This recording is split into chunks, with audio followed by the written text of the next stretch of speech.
Halo warga seluruh Banten, senang sekali kami kembali hadir menyajikan informasi seputar kegiatan pemerintah Provinsi Banten selama sepekan dalam Banten Sepekan.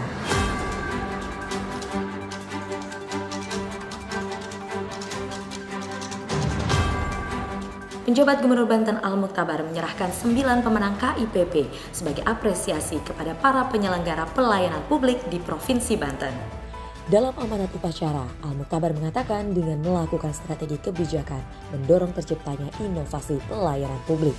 Pelayanan publik merupakan bagian dari pelaksanaan reformasi birokrasi. Peringatan Hari Otonomi Daerah ke-28 tahun 2024 menunjukkan semangat otonomi daerah dengan desentralisasi pemerintahan bersama tugas pembantuan dan struktur agenda kerja pemerintahan dalam rangka mendekatkan kepada pelayanan masyarakat. Berdirinya Provinsi Banten pada 4 Oktober tahun 2000 merupakan implementasi dari otonomi daerah yang agregat. Dasarnya daerah mendapatkan mandat dari pemerintah pusat untuk melaksanakan tugas-tugas dalam bingkai negara kesatuan Republik Indonesia.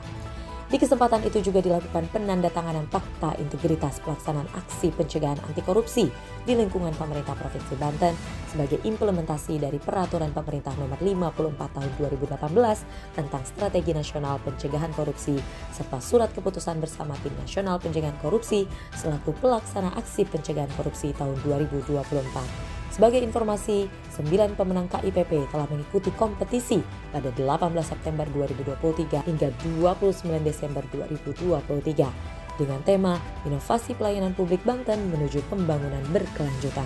Kita berhasil mewawancarai penjabat Gubernur Banten Al-Mukhtabar. Tadi dalam amanat saya sampaikan, semua itu dimanai dan dicita-citakan dalam rangka kita mendekatkan layanan kepada masyarakat. Pemerintah hadir dengan berbagai tugas dan tanggung jawabnya kepada masyarakat.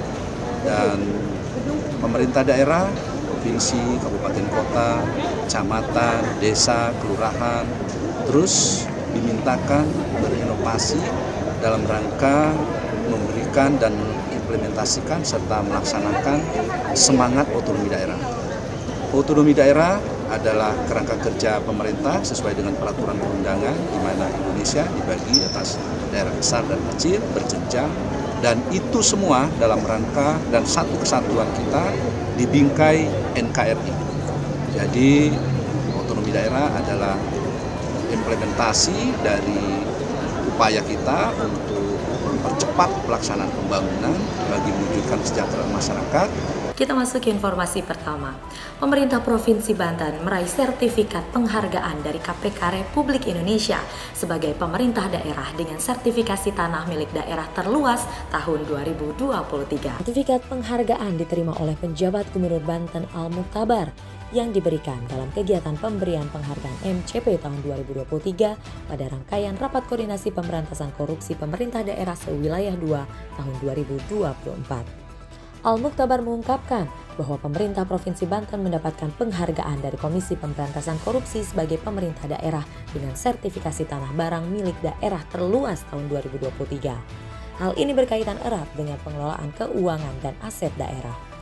Kegiatan tersebut mengusung tema penajaman tata kelola pemerintah melalui MCP yang selaras dengan peningkatan integritas pemerintah daerah.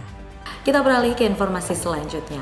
Pemerintah Provinsi Banten melalui OPD yang menangani stunting, Kabupaten Pandeglang dan Kabupaten Serang melakukan rapat evaluasi percepatan penurunan stunting tahun 2024. Kegiatan evaluasi yang dilakukan oleh Badan Pengawas Keuangan dan Pembangunan atau BPKP Perwakilan Provinsi Banten terhitung mulai tanggal 23 April hingga 3 Mei 2024 ini untuk menemukan spesifikasi indikator yang masih rendah, kemudian dilakukan perbaikan sehingga pemerintah Provinsi Banten dapat mencapai target prevalensi stunting di bawah 14% tahun 2024.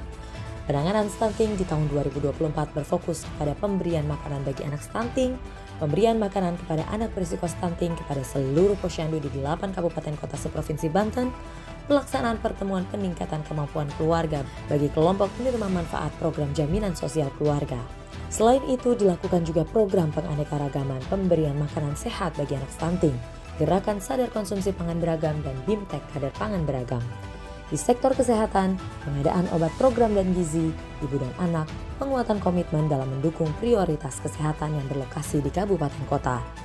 Penanganan lainnya juga dilakukan gelar pangan murah di seluruh kabupaten kota seprovinsi Banten, serta pembinaan kepada kader posyandu terkait pentingnya 1000 hari pertama kehidupan. Evaluasi di wilayah Provinsi Banten tahun 2024 ini, BPKP fokus di 3 sampling pemerintah daerah, yaitu pemerintah daerah Provinsi Banten, pemerintah Kabupaten Pandeglang, dan pemerintah Kabupaten Serang. Penjabat Gubernur Banten Al-Muktabar menghadiri rapat kerja kesehatan nasional guna merumuskan agenda kebijakan terstruktur dari pusat hingga daerah, pentahelix serta swasta menuju Indonesia Emas tahun 2045. Acara yang dibuka oleh Presiden Joko Widodo itu dihadiri oleh 38 provinsi, 513 kabupaten dan kota serta seluruh direktur rumah sakit daerah se-Indonesia.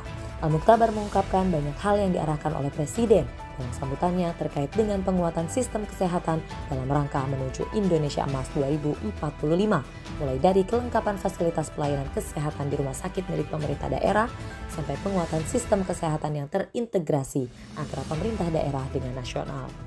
Al-Muktabar menambahkan, dalam Rakernas ini dirumuskan agenda-agenda kebijakan yang terstruktur mulai dari pusat hingga daerah, pentahelix serta swasta. Penguatan kesehatan itu menjadi tanggung jawab bersama, tidak hanya pemerintah semata. Rakernas dihadiri oleh para kepala dinas kesehatan dan Bapeda serta para direktur rumah sakit. Pasalnya, dalam melakukan formulasi perencanaan baik jangka panjang, menengah maupun daerah, dibutuhkan kolaborasi seluruh stakeholder.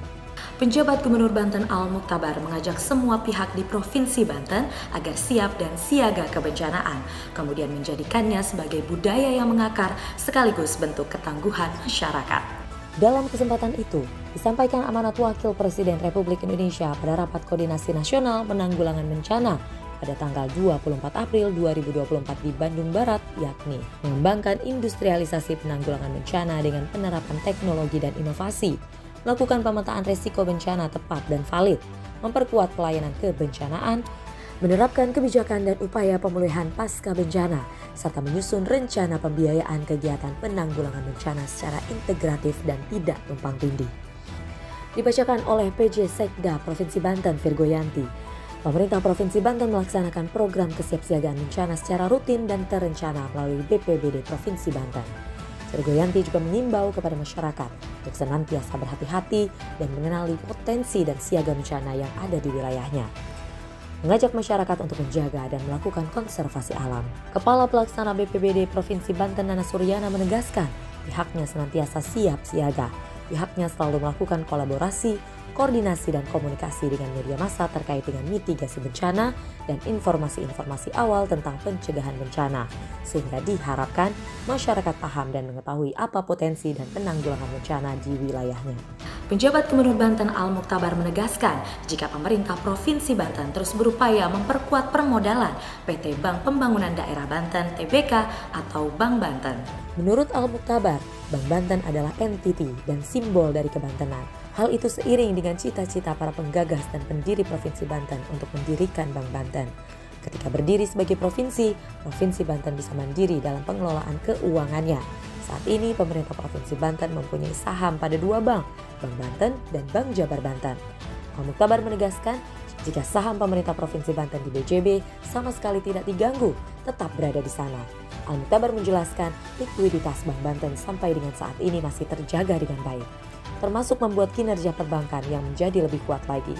Terkait dengan pemindahan RKUD Kabupaten dan Kota, jelas Al-Muktabar, regulasi yang mengaturnya sudah lengkap, untuk teknisnya sedang diformulasikan, termasuk acuan regulasi di atasnya, sehingga prosesnya tidak ada pelanggaran hukum.